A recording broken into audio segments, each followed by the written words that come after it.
Shalom saudaraku. Saudara, kali ini kita akan merenungkan dan juga membahas tentang keselamatan kita yang kita sudah ketahui itu hanya karena iman kepada kasih karunia. Ya, kasih karunia itu adalah Tuhan Yesus, penuh kasih karunia dan kebenaran. Kita diselamatkan. Ayat yang berkali-kali kita kumandangkan, Yohanes 3 ayat 16, karena begitu besar kasih Allah akan dunia ini, sehingga ia telah mengaruniakan anaknya yang tunggal, Tuhan Yesus, supaya setiap orang yang percaya kepadanya tidak binasa, melainkan beroleh hidup kekal. Kalau dalam Yohanes, Injil Yohanes 1, ayat 12 dikatakan, seberapa banyak atau barang siapa yang menerimanya, mempercayai itu menerima. Menerima apa? Menerima Yesus sebagai juru selamat yang menyelamatkan kita, yang membuat kita tidak binasa. Itu artinya percaya itu begitu.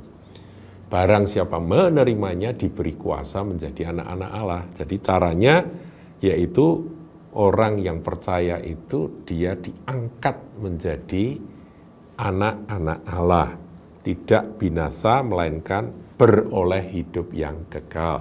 Ayat 18, tidak dihukum, gitu ya saudaraku.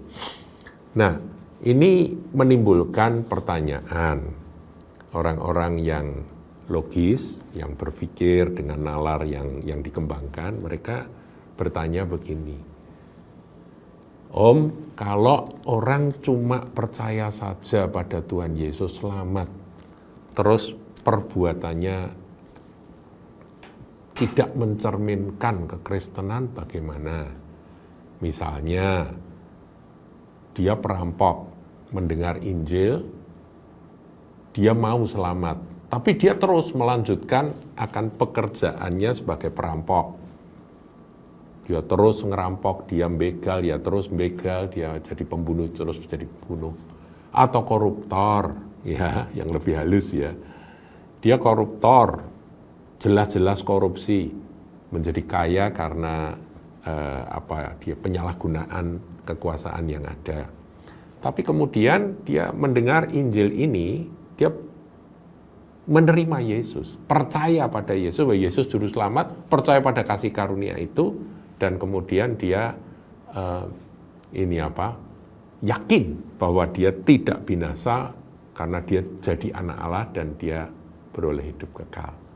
Bagaimana Om? Gitu ya pertanyaannya kalau ada orang. Maksudnya setelah dia menerima Yesus, dia tetap jadi koruptor, tidak berhenti. Atau orang yang berjinah gitu ya, suka main perempuan, suka pergi ke klub-klub malam, minum-minum, ya hidup dalam dosa, ya tidak setia pada istri, dia punya banyak wanita-wanita untuk cari kepuasan kepuasan hawa nafsunya. Dengar Injil seperti ini ya, karena begitu besar kasih Allah akan dunia ini sehingga ia telah mengaruniakan anaknya yang tunggal, supaya setiap orang yang percaya kepadanya tidak binasa, melainkan beroleh hidup kekal. Terus dia percaya, barang siapa menerima dia diberi kuasa menjadi anak Allah. Aku anak Allah, aku punya keselamatan, aku luput dari penghukuman.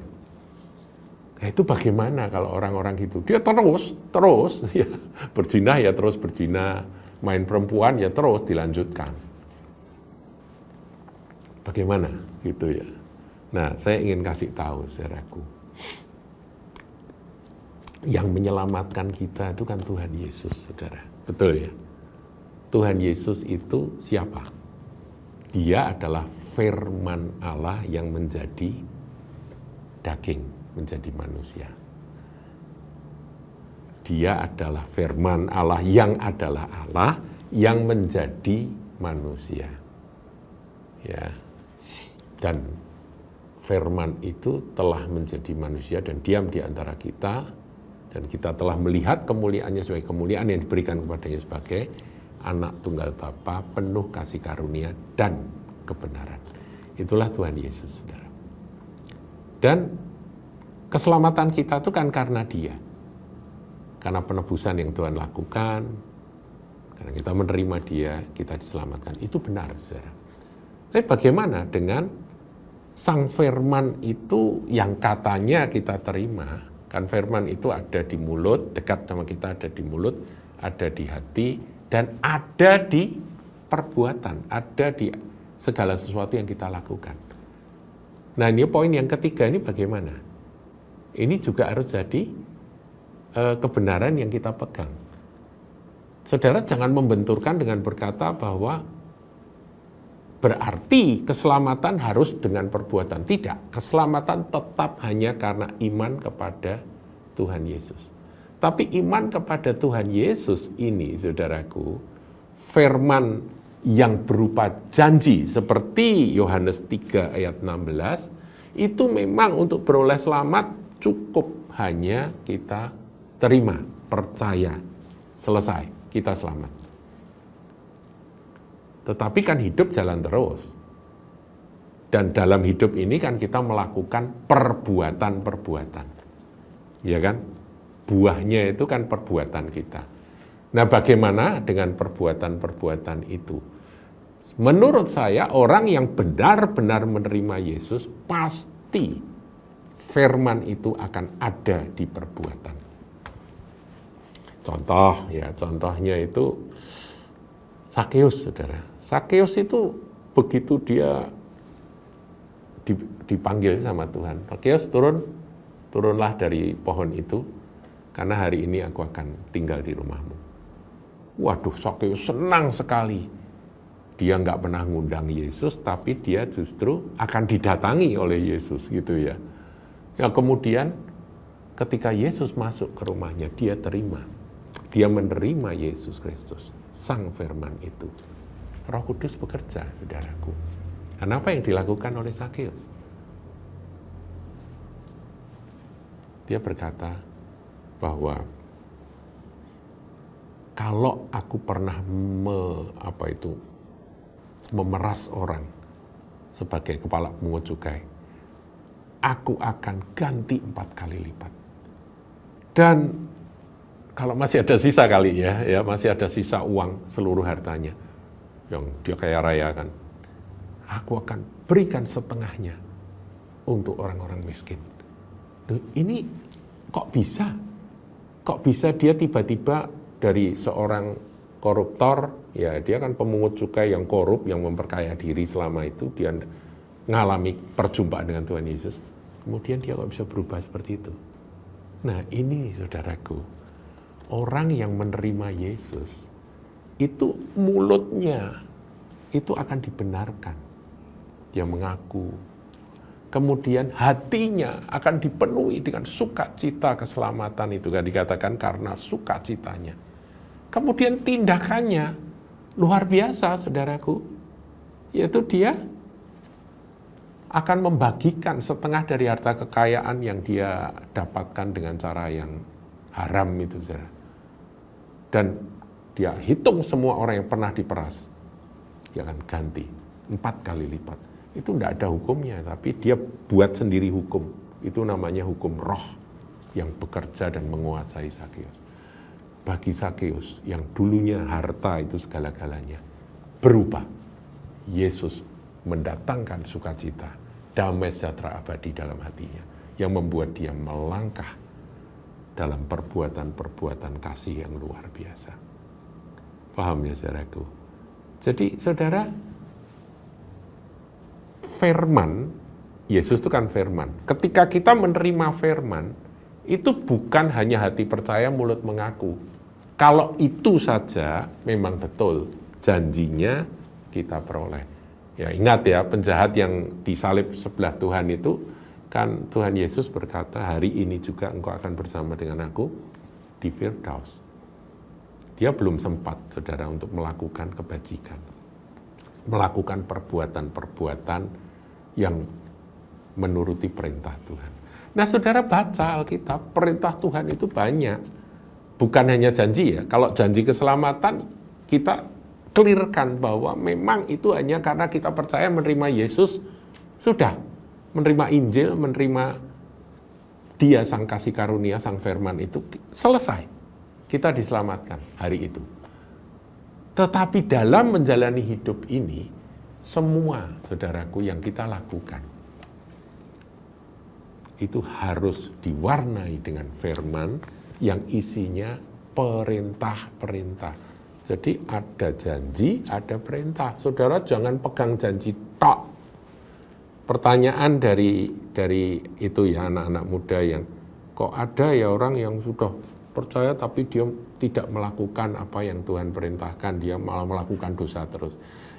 Itu karena nggak ngerti bahwa firman itu isinya adalah janji dan perintah. Dan dua-duanya ini tidak bisa dipisahkan, saudaraku. Ya memang hak Tuhan untuk menyatakan siapa yang akan terhilang, siapa yang tidak. Tetapi kehidupan Kristen, setelah kita menerima keselamatan, maka ingat, di dalam Tuhan, di dalam kita merenungkan firman yang mempelajari akan Alkitab ini, ada banyak perintah yang harus kita lakukan. Bukan hanya janji. Jadi kalau ada orang Kristen yang dikejar janji aja, ya repot. Termasuk ketika kita mengucapkan, aku tidak akan mati, tapi aku akan hidup. Dan aku akan menceritakan perbuatan-perbuatan Tuhan. Mulut ya, saudara. Firman itu ada di mulut. Benar, hatiku percaya. Aku tidak akan bankrupt, aku akan sukses. Dan aku akan menceritakan perbuatan-perbuatan Tuhan. Benar. Tapi kan ada juga perintah-perintah yang kita bisa sematkan pada hidup dan mati itu. Ya kan? Kalau kita sematkan pada hidup, itu isinya perintahnya banyak sekali. Aku akan mengampuni dan aku tidak akan mendendam. Nah, ya kan? Ini perkataan yang nantinya diikuti dengan dia melepas pengampunan pada orang-orang yang pernah menyakiti dia. Aku akan mengampuni dan tidak akan mendendam, dan aku akan menceritakan perbuatan-perbuatan Tuhan. Aku akan mengasihi dan tidak akan membenci, dan aku akan menceritakan perbuatan-perbuatan Tuhan. Aku akan memberkati dan tidak akan mengutuki. Itu semua adalah ekspresi perintah. Kita mengakui dan menyetujui dan mengimani akan perintah-perintah Tuhan di mulut, di hati, dan tentunya harus dengan perbuatan.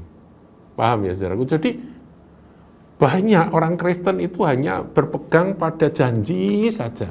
Dicari janji-janji yang menguntungkan diri, kemudian diyakini, diucapkan, diimani, dipercayai. Ya enggak salah saudaraku. Tapi kan firman ini isinya bukan cuma janji, tetapi juga perintah. Nah, perintah itu harus ada di mulut kita, perintah itu harus ada di hati kita, perintah itu harus mewarnai kehidupan kita dalam perbuatan. Saya berharap Anda jelas ya di sini. Jadi jangan sampai dibingungkan. Kalau ada orang-orang yang tidak mau mentaati perintah Tuhan, dia tidak mengasihi Kristus. Saya katakan, dan orang yang tidak mengasihi Kristus itu terkutuk. Dia bisa mengaku Yesus Tuhan, Tuhan, Tuhan, tapi benarkah dia mengasihi Yesus? Jadi kita ini bukan membenturkan antara iman, kasih karunia, dan perbuatan. Enggak, ketiganya itu esa, saudaraku ya. Seperti Tritunggal aja gitu. Tuhan Yesus memberkati.